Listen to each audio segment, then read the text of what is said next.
كاني آكارو خبات كاني دبستانا ولات كاني شيخين بابي مراد كاني معشوق خزنوي كاني معشوق خزنوي. بسم الله الرحمن الرحيم. الحمد لله رب العالمين، والصلاة والسلام على سيدنا محمد وعلى آله وصحبه أجمعين. السيدات والسادة الكرام، السلام عليكم ورحمة الله وبركاته، ومرحبا بكم في لقاء جديد في هذه السلسلة التي بعنوان القلوب وأمراضها. وفي هذا اللقاء نستكمل في التعرف على القسم الأول من أقسام القلوب، وهو القلب السليم، حيث قلنا في لقاء الأمس أن القلوب على 3 أقسام وأنواع: قلب سليم، وقلب مريض، وقلب ميت. حديثنا اليوم عن القلب السليم، نسأل الله عز وجل أن يجعله من نصيب كل واحد منا. هذا القلب السليم هو قلب الأنبياء والمرسلين، وهو القلب المفترض أن يكون قلب المؤمن الموحد لله عز وجل. وعندما نذكر القلب السليم فإن أعظم مثال على صاحب القلب السليم هو الخليل إبراهيم عليه السلام، الذي جعله الله إماما للعالمين، وجعله الله قدوة للمسلمين. هذا النبي الكريم أبو الأنبياء الذي تنتسب الديانات السماوية إليه: اليهودية والمسيحية والإسلام. لكن المسلم له علاقة خاصة بسيدنا إبراهيم عليه السلام. نعم، علاقة المسلم بسيدنا إبراهيم ليست علاقة عادية، بل هي علاقة عقدية. هذه العلاقة العقدية تظهر في جوانب كثيرة وفي مواقف متنوعة. هي علاقة مستمرة لا تكاد تنقطع. يوميا، حيث نصلي في كل يوم صلوات مفروضة ونوافل، نتوجه إلى القبلة، حيث الكعبة المشرفة في المسجد الحرام، فنتذكر الخليل إبراهيم عليه السلام وبنائه لهذا البيت الشريف الذي قال الله عنه: وإذ يرفع إبراهيم القواعد من البيت وإسماعيل ربنا تقبل منا إنك أنت السميع العليم. فعند جميع صلواتنا فرضا أو نفلا نتذكر الخليل إبراهيم عليه السلام. لا نتذكره عند القيام إلى الصلاة فحسب، بل أثناء الصلاة أيضا. عند كل تشهد أمرنا أن نتذكر الخليل عليه السلام، فنقول: اللهم صل على محمد وعلى آل محمد كما صليت على إبراهيم وعلى آل إبراهيم، وبارك على محمد وعلى آل محمد كما باركت على إبراهيم وعلى آل إبراهيم. علاقتنا تظهر مع الخليل إبراهيم عليه السلام بشكل جلي وواضح عند الحج، وعند كل شعيرة من شعائر الحج، وفي كل منسك من مناسك الحج. كما قلت لكم، علاقتنا نحن المسلمين علاقة من نوع خاص مع الخليل إبراهيم، فنحن مأمورون بالارتباط به. ولذلك قال الله: إن أولى الناس بإبراهيم للذين اتبعوه وهذا النبي والذين آمنوا. هذا النبي هو المصطفى عليه الصلاة والسلام، فهو أولى الناس بإبراهيم، ثم نحن المؤمنين نسأل الله أن يرزقنا إيمانا صادقا. والله عز وجل أمرنا باتباع الخليل إبراهيم، فقال: ثم أوحينا إليك، أي يا محمد، فالخطاب للمصطفى عليه الصلاة والسلام، ثم أوحينا إليك أن اتبع ملة إبراهيم حنيفا وما كان من المشركين. المولى عندما يأمرنا أن نتبع الخليل ونتخذه القدوة، لأن الخليل إبراهيم عليه السلام وصل إلى أعظم الدرجات والقربات عند رب السماء والأرض. ولو تأملنا في قصة إبراهيم عليه السلام من خلال كلام الله عز وجل، ستجد أن الله وصف إبراهيم بصفات متنوعة وعديدة، صفات جميلة جليلة. في سورة النحل يصفه الله عز وجل فيقول: إن إبراهيم كان أمة قانتا لله حنيفا ولم يكن من المشركين شاكرا لأنعمه. كان أمة بمعنى الإمام الذي يقتدى به، قانتا، القانت هو الخاشع المطيع المتضرع إلى الله عز وجل. حنيفا، الحنيف هو الذي يميل عن قصد من الشرك إلى التوحيد. شاكرا لأنعمه، كان يشكر الله على نعمه عليه. أمة قانتا حنيفا شاكرا. ووصفه بثلاث خصال في سورة هود، فقال: إن إبراهيم لحليم أواه منيب. الأواه هو الدعاء، أي كثير الدعاء والاستغفار والتضرع إلى الله عز وجل. حليم يأخذ بأسباب الصبر على البلاء ولا يتسرع في الغضب. منيب كثير التوبة وسريع الرجوع إلى الله.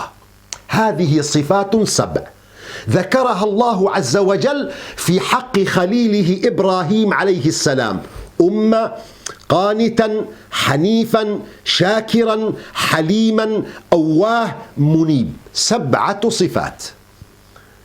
في سورة مريم صفتان يقول عنه المولى: واذكر في الكتاب إبراهيم إنه كان صديقا نبيا، فصارت 9 صفات. هذه الصفات 9 وهذه الخصال العظيمة أوصلت إبراهيم عليه السلام إلى درجة عظيمة أدى فيها الأمانة ووفى بالأمانة. قال عنه الله عز وجل في سورة النجم: أم لم ينبأ بما في صحف موسى وإبراهيم الذي وفى بجميع ما أمر به، وفى بجميع ما نهي عنه، وفى بجميع القربات. الثمرة الطبيعية لهذا الوفاء: إني جاعلك للناس إماما. الثمرة الطبيعية لهذا الوفاء أن يجعله الله إماما للناس أجمعين. السؤال الطبيعي الآن: ما السر الذي أوصل إبراهيم إلى ذلك؟ ما الكود الذي أصبح من خلاله الخليل إبراهيم إماما للعالمين، والتي بلغت به هذا الشأن والعلو وهذه الدرجة والرتبة العلية؟ أي صفة وأي خصلة يمكن أن تجمع هذا الخير الكبير؟ إنها خصلة واحدة وصفة عظيمة. هذه الصفة ذكرها الله في القرآن مرتين، هو القلب السليم. القلب السليم لم يذكر في القرآن كله إلا مرتين، وفي المرتين كانتا مصاحبتين للخليل إبراهيم عليه السلام. في المرة الأولى دعاء من نبي الله إبراهيم لله: ولا تخزني يوم يبعثون يوم لا ينفع مال ولا بنون إلا من أتى الله بقلب سليم. المورد الآخر في سورة الصافات إخبار من الله عز وجل أن النبي الله إبراهيم تحقق له المراد وهو القلب السليم، فقال: وإن من شيعته لإبراهيم، أي إن من شيعة نوح عليه السلام، حيث أنه في آيات متقدمة ذكر القرآن الكريم شيئا من قصص نبي الله نوح مع قومه، وبعد ذلك أردف الآيات بالحديث عن نبي الله إبراهيم، فقال: وإن من شيعته لإبراهيم إذ جاء ربه بقلب سليم. فأثبت المولى عز وجل في القرآن الكريم أن القلب السليم في أعلى درجاته لنبي الله إبراهيم عليه وعلى نبينا أفضل الصلاة والسلام. السؤال الثاني الذي يفترض من كل مؤمن سؤاله بعد أن عرفنا كود الخلاص وهو القلب السليم، السؤال: ما هو القلب السليم؟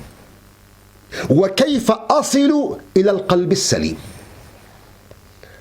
أما القلب السليم فالحقيقة أن العلماء اختلفوا في معنى القلب السليم، وسبب اختلافهم أن كل واحد منهم نظر إلى جزء معين من المعنى، ويمكن أن نجمل تعاريفهم للقلب السليم على ضربين أو على قسمين، بمعنى أن القلب السليم يقوم على ركنين. الركن الأول وهو ركن اعتقادي، ذكر هذا الركن أكثر المفسرين وعلى رأسهم قتادة البصري، وهو من كبار التابعين ومن تلامذة خادم النبي صلى الله عليه وسلم أنس بن مالك رضي الله تعالى عنه. قتادة هذا التابعي العالم قال له سعيد بن المسيب: ما كنت أظن أن الله خلق مثلك. يقول قتادة في تعريف القلب السليم أنه القلب الخالي من الشرك، قلب موحد، لأن المشرك قلبه سقيم مريض، أما الذنوب فلا يسلم منها أحد. الركن الثاني الذي يقوم عليه القلب السليم هو ركن سلوكي، حيث هو القلب الذي لا غش فيه ولا غل فيه ولا حسد فيه ولا شح ولا كبر، هو قلب خالص وخال من الأوصاف الذميمة، قلب اتصف بالأوصاف الجميلة. وهذا ما ورد في سنن ابن ماجه عن عبد الله بن عمرو رضي الله تعالى عنهما قال: قيل لرسول الله صلى الله عليه وسلم: يا رسول الله، أي الناس أفضل؟ أي الناس أفضل؟ فقال النبي صلى الله عليه وسلم: كل مخموم القلب صدوق اللسان. كل مخموم القلب صدوق اللسان. الصحابة يسألون: يا رسول الله، صدوق اللسان نعرفه، فما مخموم القلب؟ فقال النبي صلى الله عليه وسلم: هو التقي النقي، لا إثم فيه ولا بغي ولا غل ولا حسد. سفيان بن دينار يروي يقول: قلت لأبي بشير، وأبو بشير من التابعين، كان من أصحاب الإمام علي رضي الله تعالى عنه وأدرك كثيرا من الصحابة. سفيان بن دينار يقول: سألت أبا بشير فقلت: أخبرني عن أعمال من كان قبلنا من أعمال الصحابة، أخبرني عن أعمالهم، كيف كانوا يعملون؟ قال أبو بشير يقول: كانوا يعملون يسيرا ويؤجرون كثيرا، عمل قليل وخير كثير. سفيان يقول: قلت ولم ذاك؟ يعني بأي سبب يعملون الأعمال القليلة فيحصلون على الجزاء والثواب الكبير؟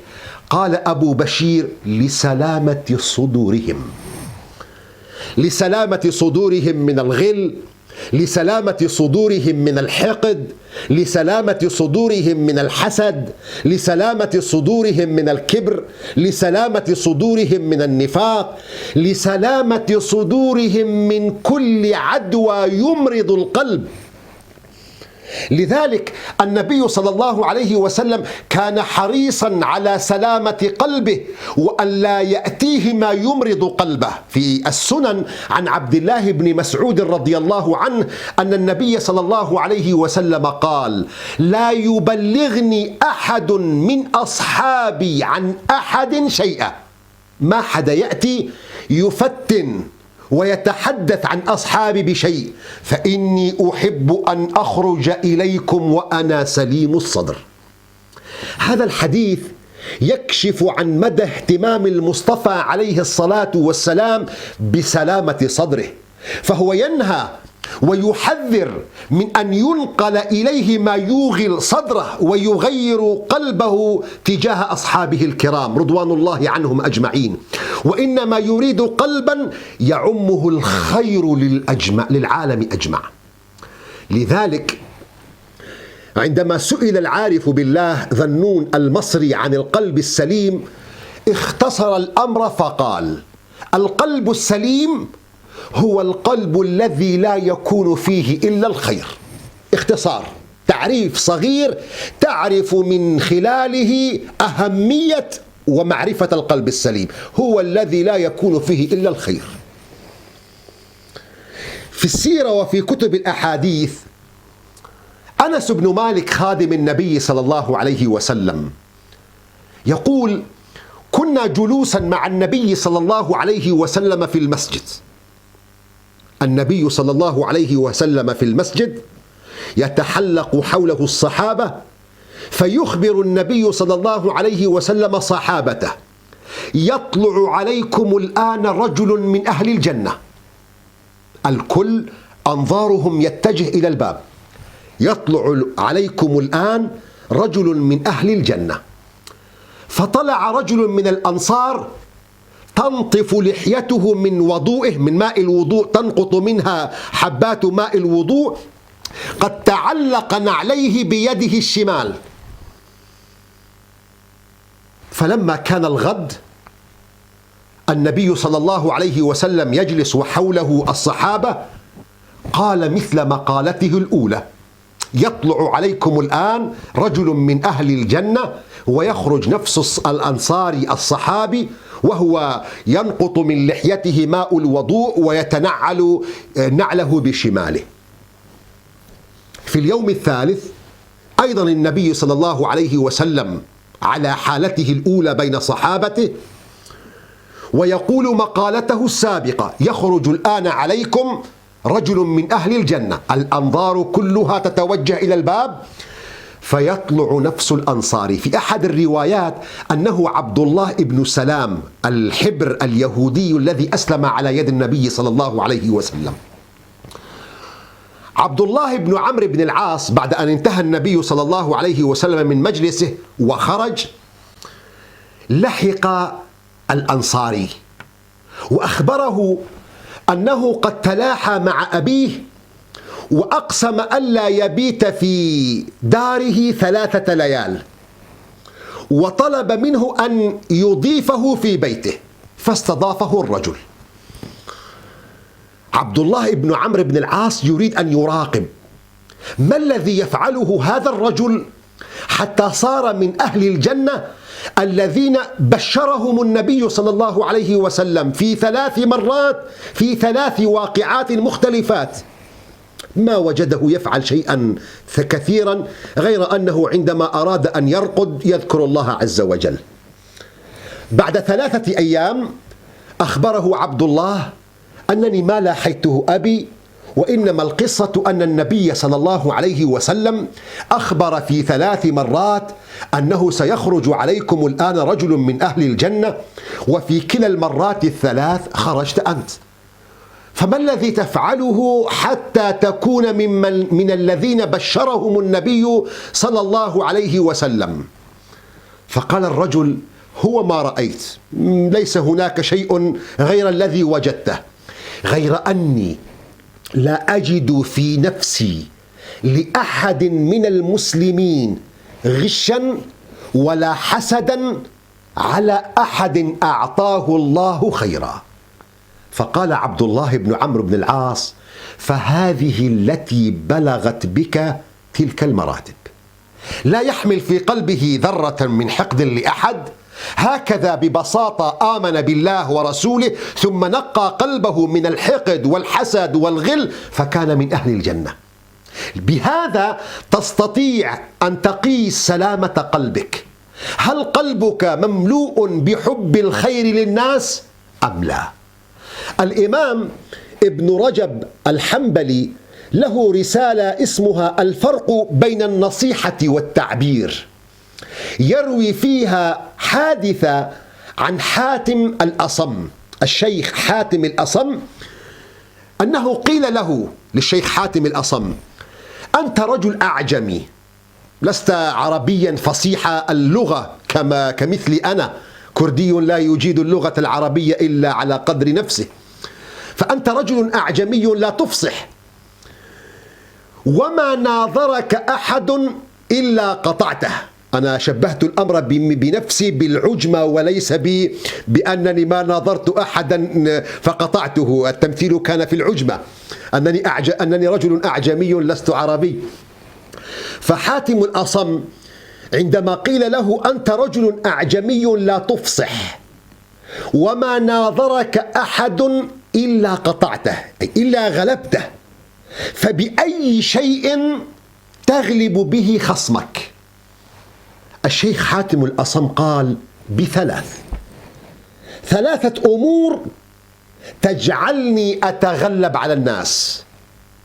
الأولى: أفرح إذا أصاب خصمي أثناء المناقشة، أثناء المناظرة، لا أفرح بخسارته ولا يحزن قلبي لأنه أصاب، بل أفرح إذا أصاب خصمي لأنني باحث عن الحق، وأحزن إن أخطأ، وأحفظ لساني عنه أن أقول له ما يسوءه.